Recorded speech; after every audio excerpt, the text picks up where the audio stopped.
स्वराज्याचा पताका फडकणारे शिवाजी महाराज यांचा जन्म 19 फेब्रुवारी 1630 रोजी शिवनेरी किल्ल्यावर झाला. शिवाजी महाराज लहानपणापासून अत्यंत हुशार व कुशाग्र बुद्धीचे होते. जिजाऊ त्यांना लहानपणापासून रामाच्या, कृष्णाच्या, शूरवीरांच्या गोष्टी सांगत. जिजाऊ त्यांना म्हणत, शिवबा, आपला जन्म सरदार किंवा चाकरी करण्यासाठी झालेला नसून रंजलेल्या रयतेला गुलामगिरीतून मुक्त करण्यासाठी झालेला आहे व ते स्वराज्य निर्माण करत. जिजाऊचे स्वप्न पूर्ण करण्यासाठी शिवरायांनी अवघ्या 15व्या वर्षी इस्लारेश्वराच्या मंदिरात स्वराज्य स्थापनेची प्रतिज्ञा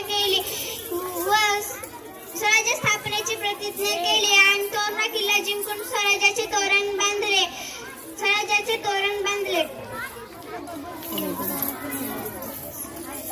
म्हणतात ना, ताकद सर्वांमध्येच होती, तलवार सर्वांच्याच हातात होती. जोर तर सर्वांच्याच मनगटात होता व बुद्धी व दुष्ट इच्छाशक्ती शिवरायांच्याच मनात होती. हर हर महादेव आवाज सुद्धा मुघलाच्या कपाळी फुटला.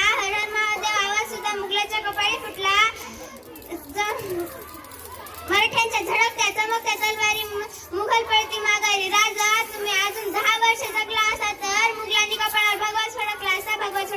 हिंदवी स्वराज्य ज्या घटनेची वाट पाहत होता तो दिवस अखेर उजाडला. 6 जून 1674 रोजी छत्रपती शिवाजी महाराजांचा राज्याभिषेक पार पडला. म्हणून असे म्हणावेसे वाटते की माझ्या रक्ताने जरी धुतले पाय तुमचे, हे माझ्यावरचे उपकार फिटणार नाही.